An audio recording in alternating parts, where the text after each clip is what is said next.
Este escalofriante video muestra el momento exacto en el que dos hombres trasladaban el cuerpo de Leslie Palacio.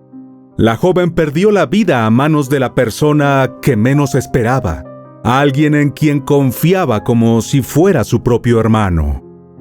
Lo que en un principio parecía un caso sin respuestas, pronto se convirtió en un rompecabezas macabro.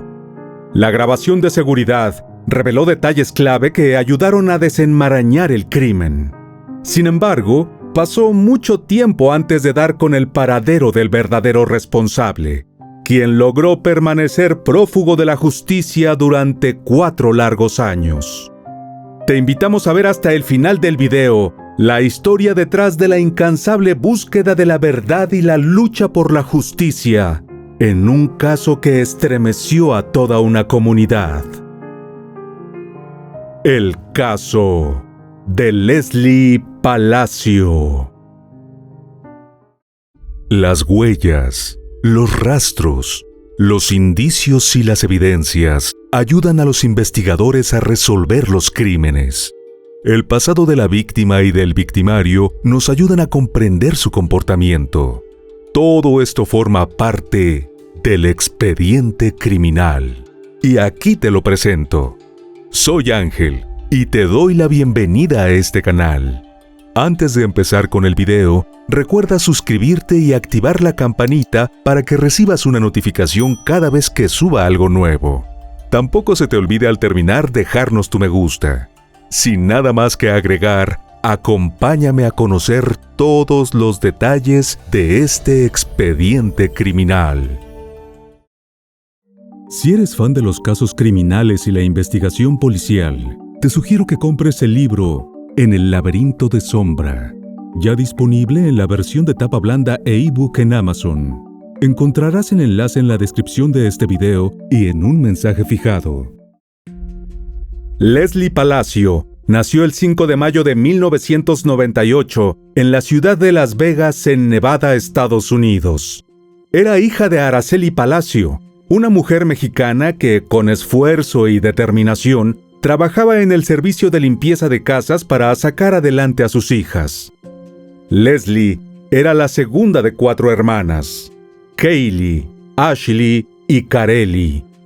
A pesar de no ser la mayor, todos coincidían en que actuaba como tal, responsable, firme y protectora. Se aseguraba de que sus hermanas cumplieran con sus deberes.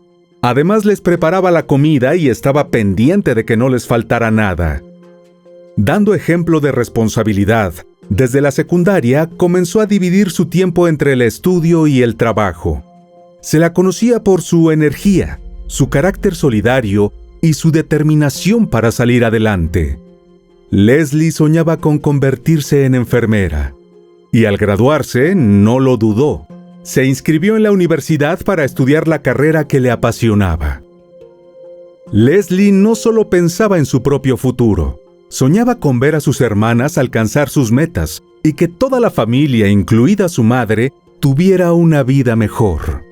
Por eso, un día le propuso a su madre una idea que cambiaría el rumbo de la familia: que dejara su empleo como trabajadora doméstica y que juntas iniciaran su propio negocio de limpieza. Gracias al impulso de Leslie y la experiencia de su madre, la pequeña empresa familiar comenzó a tomar forma. En poco tiempo, el modesto emprendimiento empezó a crecer. Paralelamente, a mediados de 2020, la joven de 22 años culminó sus estudios como asistente de laboratorio y solo esperaba la entrega de diplomas para avanzar en su propósito de convertirse en enfermera. Mientras tanto, la joven tenía muchos amigos, y no era casualidad. Su simpatía, su manera de hablar y su risa contagiosa hacían que las personas quisieran estar cerca de ella.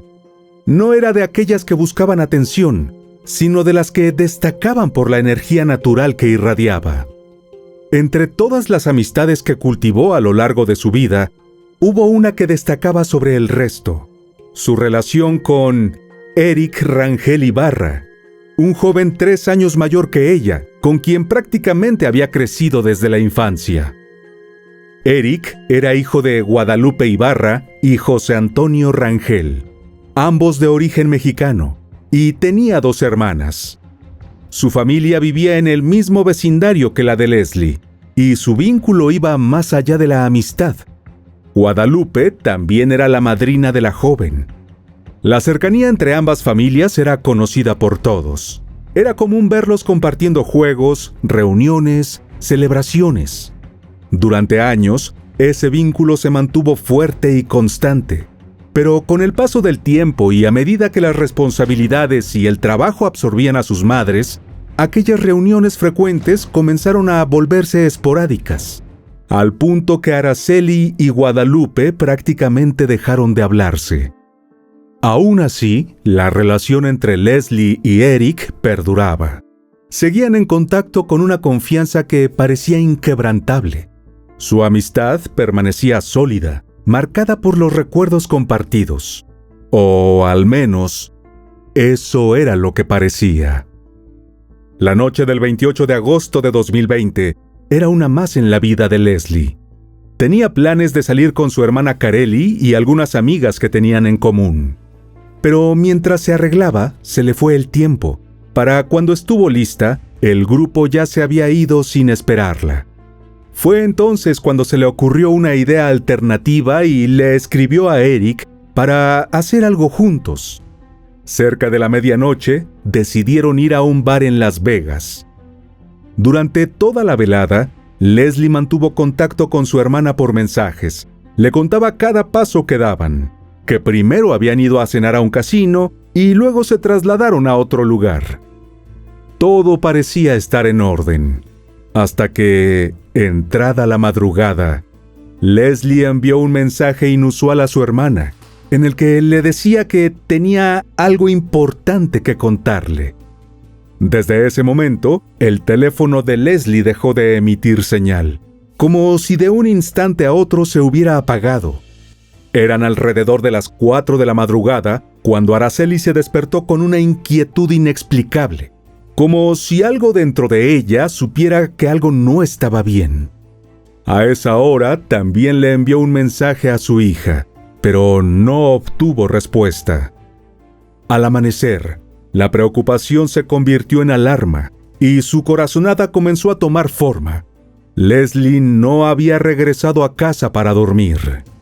Desde ese momento, ella y Kareli intentaron contactarla una y otra vez.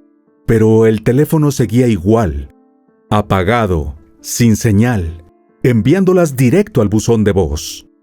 Debido a que lo último que se sabía de Leslie era que había salido con su amigo de la infancia, Araceli desesperada intentó comunicarse con la familia de él. Llamó repetidamente hasta que, finalmente, Guadalupe respondió. Sin embargo, su respuesta la desconcertó. No sabía dónde estaba su hijo, pero tampoco le preocupaba porque Eric era un hombre mayor de edad. Aquella reacción fría y distante resultó profundamente extraña para la familia de Leslie. Mientras las horas transcurrían y la incertidumbre crecía, emprendieron la búsqueda entre sus amistades y conocidos, pero la respuesta siempre era la misma. Nadie sabía nada. Leslie parecía haberse desvanecido sin dejar rastro, como si la tierra la hubiera tragado en la oscuridad de la noche. Desesperadas, Araceli y sus hijas volvieron a contactar a la familia de Eric. Les informaron que ante el silencio iban a denunciar oficialmente la desaparición. Fue entonces cuando una de las hermanas de Eric accedió a compartir información. El número de su celular y algunos de los lugares que solía frecuentar. Sin embargo, ninguna de esas pistas llevó a Leslie. Ante la gravedad de lo que ya parecía inevitable, la familia acudió a la policía local, pero allí se toparon con una respuesta desconcertante. Tenían que esperar 72 horas para que la investigación pudiera comenzar. Además de hacerlos esperar, los oficiales sugirieron la posibilidad de que Leslie mantuviera una relación sentimental con Eric y que tal vez ambos habían decidido irse juntos por voluntad propia. La especulación fue rechazada de inmediato por Araceli, quien reaccionó con firmeza. Estaba convencida de que su hija jamás habría tomado una decisión así. Conocía bien su sentido de la responsabilidad y sabía que estaba profundamente comprometida con su trabajo, con sus estudios y sobre todo con su familia. Nada en su comportamiento previo indicaba una intención de desaparecer por voluntad propia. En los días siguientes, la familia de Leslie inició una búsqueda desesperada. Recorrieron calles, pegaron carteles con su rostro y su descripción en distintos puntos de la ciudad, especialmente en las cercanías de los bares y casinos donde había estado por última vez, así como en los alrededores de su vivienda. También se volcaron a las redes sociales, donde iniciaron una campaña que rápidamente fue ganando apoyo. Decenas de personas se sumaron compartiendo su foto, su historia, su nombre. Pero a pesar de los esfuerzos, no había señales de Leslie. Su paradero seguía siendo un misterio. Finalmente, el 1 de septiembre, las autoridades emitieron una alerta oficial utilizando la fotografía de su licencia de conducir. La joven fue declarada formalmente como persona desaparecida. Sin embargo, al misterio que ya envolvía su caso, se sumó un hecho aún más perturbador. Justo en medio de la búsqueda de Leslie, la familia de Eric reportó también la desaparición del joven y de su padre, lo que elevó aún más las sospechas. Al principio, la policía no consideró a Eric como sospechoso. Sin embargo, en el entorno de Leslie, comenzaron a surgir voces que aseguraban que él y su padre sabían algo. Estas declaraciones encendieron las alarmas dentro del departamento policial. Los investigadores se movilizaron de inmediato hacia la casa de la familia Rangel y empezaron a analizar con mayor detalle sus movimientos.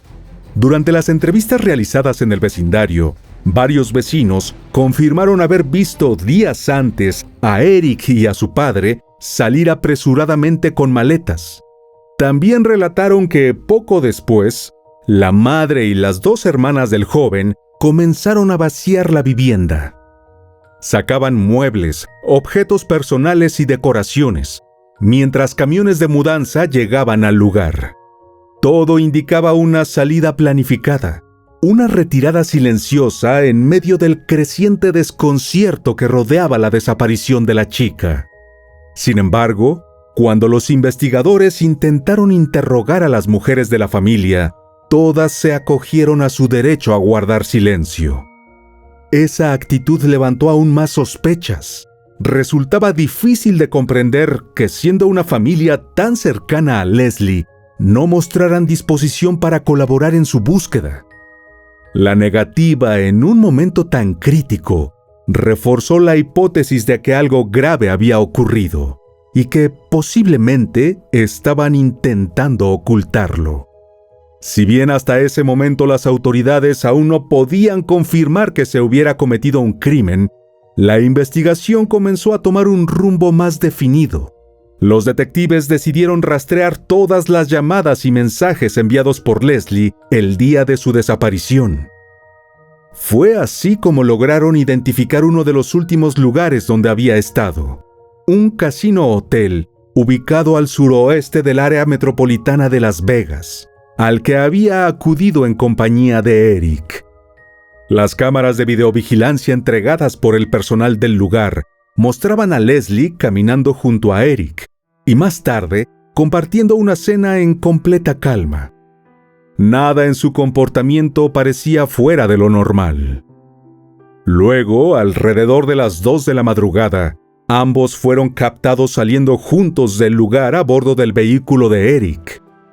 Aquellas imágenes no solo confirmaban que habían estado juntos esa noche, sino que posicionaban al joven como la última persona en ver con vida a Leslie. Con las evidencias acumulándose y la sospecha creciendo, Eric y su padre se convirtieron en personas de interés para la investigación. Al mismo tiempo, la policía solicitó una orden judicial para acceder al contenido de sus celulares. Fue entonces cuando surgieron nuevos elementos inquietantes. Eric no solo poseía un teléfono, sino varios. Algunos de ellos eran prepagos o desechables, dispositivos comúnmente utilizados para evitar el rastreo. Este hallazgo encendió las alarmas entre los investigadores, quienes comenzaron a considerar la posibilidad de que el joven estuviera involucrado en actividades ilegales, como la venta de estupefacientes o incluso la trata de personas. La sospecha inicial apuntaba a que tanto Eric como su padre podrían haber huido del país, porque estaban implicados en lo que, en ese momento, parecía ser un caso de sustracción. La información obtenida de uno de los teléfonos fue clave. El dispositivo se encendió el 29 de agosto, el mismo día en que Leslie desapareció, y en una ubicación que no pasó desapercibida. Según los datos, Eric realizó una breve llamada desde un parque estatal situado a unos 75 kilómetros del casino donde habían sido vistos por última vez. Los investigadores lograron identificar y contactar al destinatario de esa llamada, un amigo cercano del joven. En su declaración, el muchacho reveló que esa noche Eric le había pedido que se trasladara hasta el lugar donde se encontraba y que le llevara un envase lleno de gasolina. Sorprendido, no dudó en preguntarle la razón de esa petición. La respuesta lo dejó helado. Eric le confesó que había cometido un crimen violento y que temía que su imagen quedara registrada por las cámaras de seguridad si se acercaba a la estación de servicio para surtir gasolina. El amigo, al ser interrogado por las autoridades, aclaró rápidamente que había rechazado la solicitud. Esta versión fue corroborada por la geolocalización de su teléfono celular, que demostró que nunca se había desplazado hasta el parque estatal. Tras confirmar que no estaba involucrado en el caso, las autoridades decidieron dejarlo en libertad. Aunque su declaración fue una pieza clave en la investigación, para la policía el panorama no fue nada alentador. Los días seguían pasando, y con cada hora que transcurría, las esperanzas de encontrar a Leslie con vida se desvanecían. Las pistas eran escasas y las certezas pocas, y cuando todo parecía estancado, un hallazgo inesperado cambió el rumbo de la investigación para siempre. El 9 de septiembre de 2020, un senderista que recorría los áridos caminos de una reserva estatal en pleno desierto de Nevada, hizo un descubrimiento estremecedor. Entre las formaciones rocosas y la arena, encontró lo que parecía ser el cuerpo sin vida de una mujer. De inmediato alertó a las autoridades. Al llegar al lugar, los agentes encontraron lo peor.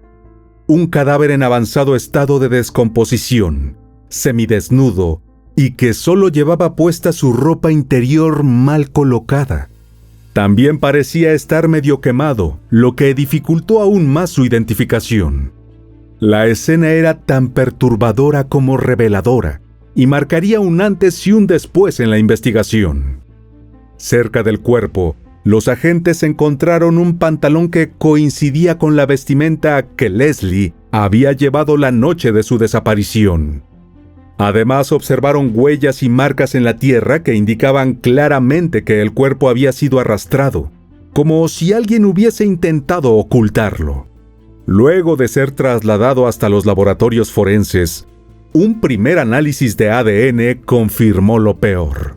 El cuerpo hallado en la reserva estatal pertenecía a Leslie, la joven que llevaba 11 días desaparecida. La noticia cayó como un balde de agua fría sobre su familia y la comunidad, que aún conservaban una mínima esperanza de encontrarla con vida. Araceli, destrozada por el dolor, reaccionó con palabras desgarradoras que reflejaban toda su angustia. Ante los medios de comunicación, declaró que tenía la certeza de que a su hija le habían quitado la vida en la casa de la familia Rangel.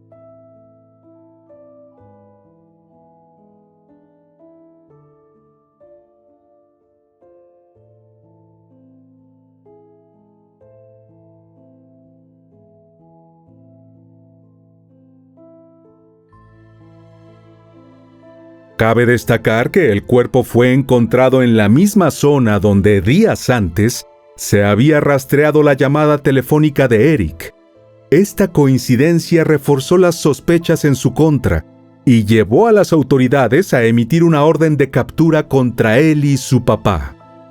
Al joven se le buscaba por homicidio manifiesto, así como destrucción y ocultación de pruebas, mientras que su padre era solicitado para dar respuesta por los delitos de destrucción y ocultación de pruebas, y posiblemente enfrentar cargos por albergar, ocultar y prestar ayuda a un delincuente. El 18 de septiembre de ese mismo año, decenas de personas se congregaron en un estacionamiento frente al Hotel Casino, donde Leslie fue vista por última vez. La vigilia tenía como propósito honrar la memoria de la joven y al mismo tiempo hacer un llamado a la comunidad para colaborar con las autoridades en la localización de 2 sospechosos vinculados al caso. Con velas encendidas, pancartas y un silencio cargado de dolor, los presentes exigieron no solo justicia, sino también mantener viva la atención pública en torno a una investigación que aún dejaba más preguntas que respuestas. En los días posteriores, las investigaciones avanzaron. La policía localizó la camioneta de Eric en un estacionamiento del estado de California, la cual fue trasladada a los laboratorios forenses para su análisis. Luego, un giro inesperado sacudió el caso. Un video escalofriante, captado por cámaras de seguridad cercanas a la vivienda de la familia Rangel, reveló imágenes que nadie estaba preparado para ver. En las imágenes, se observaba con claridad a Eric y a su padre, José, moviendo lo que parecía ser el cuerpo sin vida de la joven. Según las transcripciones policiales, las grabaciones de video primero revelaron el momento en el que Eric regresó a su casa con Leslie alrededor de las 6 de la mañana. Ambos parecían algo ebrios, tambaleándose tras una noche de copas. Las imágenes lo mostraban ayudándola a salir de una camioneta estacionada frente a la vivienda. 30 minutos después, las cámaras captaron a Eric saliendo de la casa, esta vez sin su amiga y sin llevar puesta una camiseta. Se lo vio subiendo a su automóvil y aproximadamente media hora más tarde regresó al lugar acompañado por su padre. Otra cámara de seguridad, ubicada en una casa al final de la misma calle, captó una escena alarmante. Los 2 hombres sacaban en brazos lo que parecía ser un cuerpo y lo subían a la cabina de la misma camioneta en la que habían llegado. La joven ya no se movía, por lo cual se podía especular que para ese momento estaba sin vida. Minutos después, el vehículo fue visto abandonando el lugar, mientras uno de los hombres aparecía en la grabación limpiando la acera con una manguera, en un aparente intento por borrar cualquier rastro.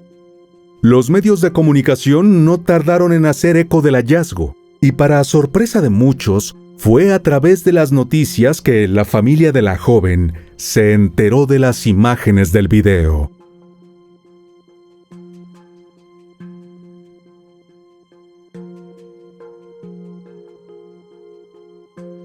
En medio del dolor crecía también el descontento. La madre y hermanas de Leslie sentían que la investigación avanzaba a cuentagotas y que la policía no mantenía una comunicación fluida con ellas. Cuando los videos de seguridad salieron a la luz, las hermanas de Leslie no pudieron contener su dolor y frustración. Con palabras cargadas de tristeza, afirmaron que la familia había hecho todo lo posible por encontrarla, pero ni siquiera tuvieron la oportunidad de despedirse. Aunque las imágenes resultaban difíciles de ver, aseguraron que eran clave para armar el rompecabezas de lo que realmente ocurrió. Ver a su hermana siendo arrastrada les causó un profundo impacto emocional. A pesar del sufrimiento, expresaron que seguían firmes en su propósito de acompañarla simbólicamente, manteniéndose presentes en cada paso de la búsqueda del principal sospechoso. Mientras tanto, en una rueda de prensa, las autoridades hicieron un llamado a la ciudadanía para que compartieran por todos los medios posibles las fotografías de los 2 hombres, con la esperanza de dar con su paradero lo antes posible. Sin embargo, para ese momento ya existía la sospecha de que ambos habían logrado cruzar la frontera hacia México.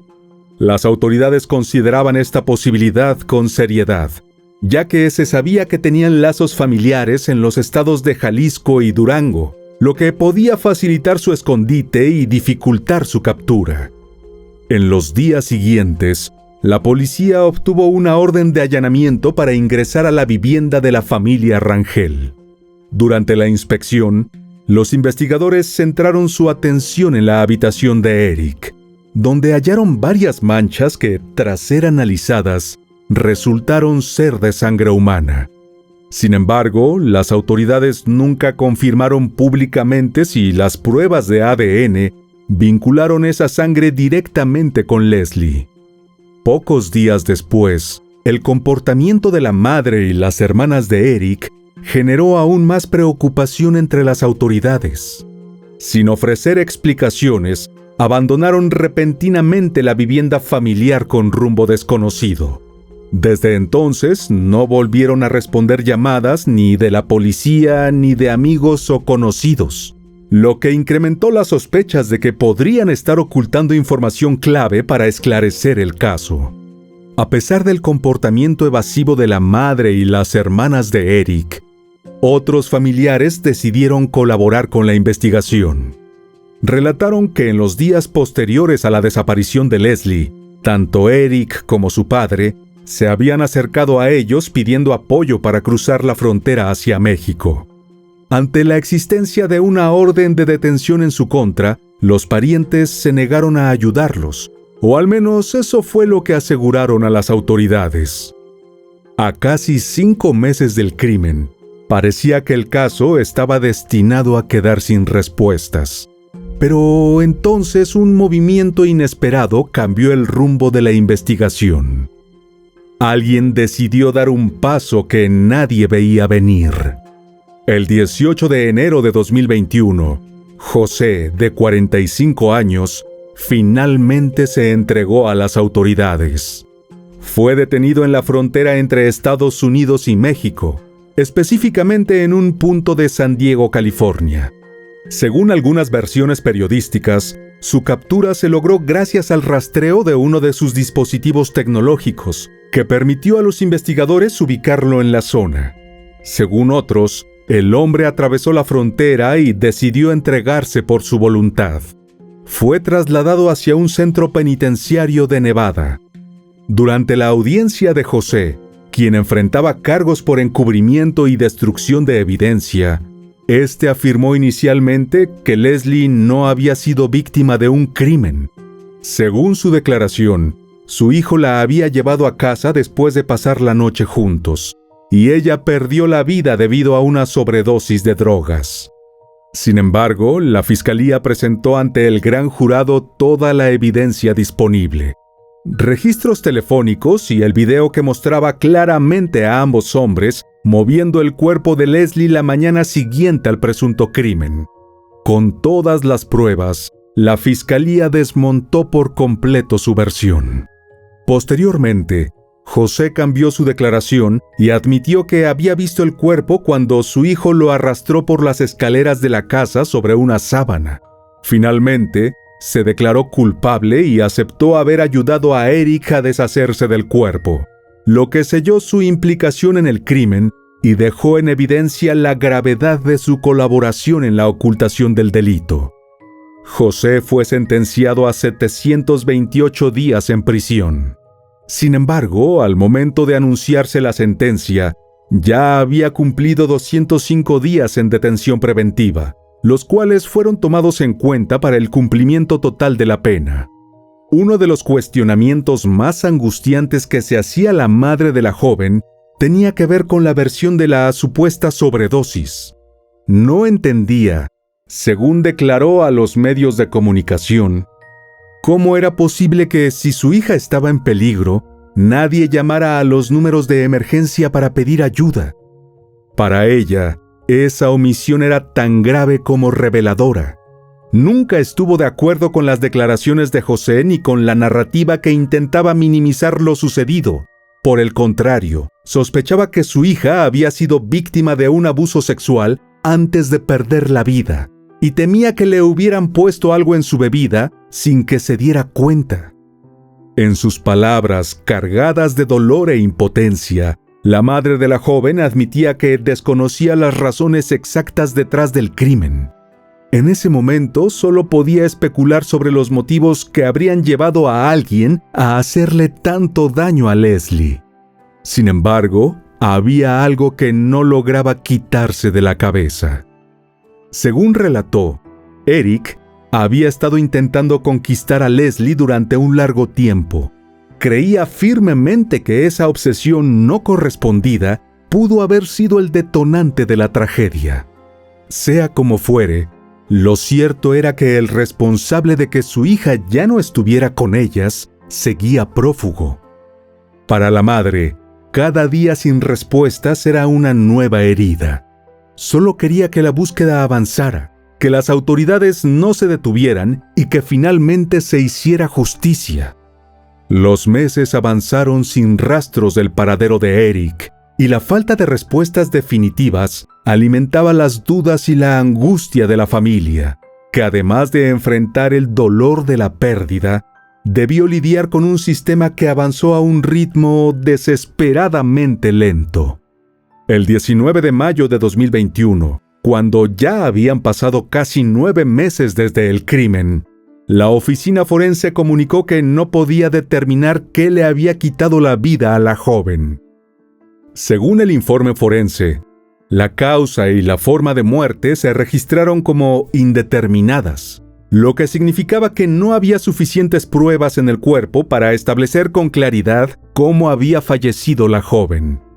La fiscalía explicó que el cuerpo de Leslie había estado expuesto a la intemperie durante casi 2 semanas, lo que provocó un avanzado estado de descomposición que dificultó el trabajo forense. A pesar de ello, se confirmó que el cadáver fue arrastrado por el suelo en las cercanías de un lavadero antes de ser abandonado. Los resultados forenses tardaron en ser entregados a la familia, en parte debido a los retrasos generados por la emergencia sanitaria mundial, especialmente en los estudios toxicológicos. Sin embargo, cuando finalmente se publicó el informe forense definitivo, los investigadores informaron que no quedaban pruebas pendientes en el caso. Cabe destacar que los resultados toxicológicos nunca fueron revelados públicamente, por lo que no fue posible confirmar ni refutar la versión de la sobredosis. Con el paso del tiempo, tanto la policía como el FBI colaboraron estrechamente con agencias internacionales para tratar de dar con el paradero de Eric. En agosto de 2023, la policía convocó una nueva rueda de prensa para informar sobre los avances en el caso. Sin embargo, el dolor profundo y la molestia que aún sentía la familia eran tan grandes que decidieron no participar. La herida seguía abierta y no confiaban en que los esfuerzos de las autoridades fueran suficientes para mermar el sufrimiento por no haber alcanzado justicia. Según declaraciones de los oficiales, la localización de un fugitivo de ese tipo requería una gran inversión de tiempo y recursos. Las autoridades explicaron que mucho dependía del tipo de apoyo con el que contara la persona prófuga. Si estaba completamente solo, las posibilidades de ocultarse se reducían considerablemente. Sin embargo, si como en este caso contaba con respaldo familiar, las probabilidades de evadir la justicia aumentaban notablemente. La abogada que representaba a la familia de Leslie manifestó que aunque no podía confirmarlo con certeza, creía que Eric se encontraba escondido en México. Para ese momento, ni siquiera se sabía con exactitud el paradero de sus padres y hermanas, quienes también habían desaparecido del radar de las autoridades desde hacía tiempo. Cabe recordar que José, el padre de Eric, finalmente cumplió solo 8 meses de condena antes de quedar en libertad. Pese a todo, la abogada se mantenía optimista y confiaba en que con el trabajo de las autoridades, eventualmente se lograría localizar al responsable y presentarlo ante la justicia. No ocurría lo mismo con la familia de Leslie. que con cada día que pasaba sin respuestas, veía desvanecerse un poco más la esperanza de que el caso algún día se resolviera. Durante meses, la investigación pareció haberse estancado. La imagen de Eric, difundida por redes sociales, noticieros y vallas publicitarias, se convirtió en un rostro familiar para muchos, pero los avances concretos eran escasos. Sin embargo, los investigadores no abandonaron la pista. Silenciosamente, la presión internacional se intensificó, y el caso se mantuvo vivo entre despachos judiciales, colaboraciones con agencias extranjeras y movimientos discretos en distintos puntos del país. Detrás de cámaras, el FBI y la policía siguieron rastros casi imperceptibles. Llamadas anónimas, movimientos sospechosos en comunidades del interior de México y vínculos familiares. Se hablaba en voz baja de una posible ubicación, de contactos vigilados, pero nadie se atrevía a confirmar nada. Fue a mediados de 2024 cuando comenzaron a surgir rumores más sólidos. Las sospechas sobre el paradero de Eric tomaron un giro más concreto, y finalmente el 30 de julio, casi 4 años después del crimen de Leslie, las autoridades mexicanas lograron su captura en territorio nacional. La policía confirmó la noticia a través de un comunicado, en el que ratificaron que el detenido era efectivamente el joven de 25 años buscado desde 2020. Para la familia de Leslie, la noticia representó un alivio parcial. Expresaron su agradecimiento por el avance en el caso, aunque reconocieron que la verdadera justicia aún estaba pendiente. La abogada que los representa señaló que esperaba una pronta extradición para que Eric pudiera responder ante la justicia estadounidense.